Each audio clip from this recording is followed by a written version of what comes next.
এই ছবিটাকে যে আমাকে ঠিক কতবার টাঙাতে হবে আমি সত্যিই জানি না। যতবারই টাঙাই কিছুদিন পর খুলে খুলে পড়ে যায়। এর সলিউশন যে কি হতে পারে ভগবানই জানে। তবে এবার বোথ সাইড সেলোটেপ দিয়ে লাগিয়েছি, দেখি কি হয়। চলো আজকে আমি তোমাদের একটা জিনিস দেখাই, সেটা হচ্ছে সোনাইয়ের বার্থডে গিফট। সোনাইয়ের পাপার বন্ধু এটা সোনাইকে বার্থডেতে দিয়েছে, একটা ফটো ফ্রেম। আমার খুব ভালো লেগেছে, কিন্তু জানো তো ফটো ফ্রেমের মধ্যে দুটো ছবি আমার ভাসুরের মেয়ের হয়ে গেছে। ওটা আমরা লক্ষ্য করার আগে সোনাই লক্ষ্য করে ফেলেছে। ফেসবুকে যেহেতু আমার স্ত্রীরও ছবি ছাড়া ছিল, এই জন্য বুঝতে পারিনি, কারণ আসলে দুজনকে একই রকম দেখতে লাগে তো।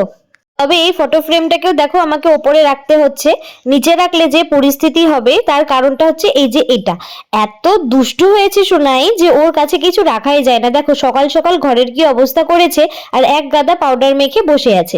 ওপরের কাজ মোটামুটি শেষ করে আমি নিচে চলে এলাম রান্নার জন্য। যদিও রান্নার কিছুই নেই, কারণ জানোই যে তোমাদের আগের ভিডিওতেই বলেছিলাম যে কি হয়েছে। তো সেই কারণে আমি এখানে প্রথমে ডাল সেদ্ধটা বসিয়ে দিলাম, আর তার মধ্যেই কিন্তু আলুগুলো দিয়ে দিচ্ছি। এই দিয়েই তো খাওয়া, কোনো রকম হলুদ তেল মশলা রান্নায় ব্যবহার করা যাবে না। সেদ্ধ বসিয়ে দিয়ে আমি কিন্তু এদিকে ভাতটাও বসিয়ে দিলাম। অনেকদিন ধরে আমার ভিডিওর ইন্ট্রো দেওয়া হয় না, চলো আজ ছোট্ট করে ইন্ট্রোটা দিয়েই দিই। Hello guys, welcome back to my channel Riaz lifestyle. আশা করি সবাই খুব ভালো আছো, আমিও ভালো আছি। যারা ইউটিউব থেকে ভিডিওটা দেখছো তারা আমার চ্যানেলটিকে সাবস্ক্রাইব করে দিয়ে পাশে থেকো, আর যারা ফেসবুক থেকে দেখছো আমার পেজটিকে কিন্তু ফলো করে দিও। আর আমার ভিডিওগুলো কেমন লাগছে সেটাও আমাকে জানিয়ে দিও। এখন অন্যরকম একটা রান্নার এক্সপেরিমেন্ট করছি, মানে কোনো রকম তেল মশলা আর হলুদ ছাড়াই। বাবা বলেছিল যে বাবার জন্য তরকারি করে দিতে, কিন্তু সেটাতে কোনো সবজি দেওয়া যাবে না, শুধুমাত্র আলু দিয়ে, ওই যে সেদিন আলুর ডাল করেছিলাম ওই রকমই। কিন্তু পরে শুনলাম যে ভাজা মশলা নাকি খাওয়া যায়, মানে জিরা, তারপরে তেজপাতা এলাচ এগুলোকে প্রথমে ড্রাই ফ্রাই করে নিয়ে সেটাকে মিক্সিতে পেস্ট করে দিয়ে ওই মশলাটা নাকি খাওয়া যায়। তো সেই অনুযায়ী প্রথমে আজকে অল্প করে ওই ভয়ে ভয়ে আলুটাকে সেদ্ধ করে ওই মশলাটা দিয়ে ঘি দিয়ে করে দিলাম।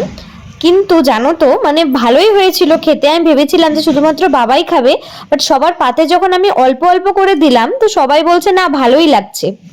দেখো কথা বলতে বলতে কিন্তু আমার ভাতটাও হয়ে গেল। এরপরে ছাদে চলে গেলাম কাপড় মেলতে, যদি সার্ফ দিয়ে কাপড় কাচা যাবে না তাই জল কাচাই করে দিয়েছিলাম। আর আমাদের এখানে একদমই রোদ ওঠে না জানো তো, মানে খুব কম রোদ ওঠে। আর দেখো হাওয়াটা তোমরা দেখেই বুঝতে পারছো যে কতটা হাওয়া উঠেছে, আর এত ঠান্ডা।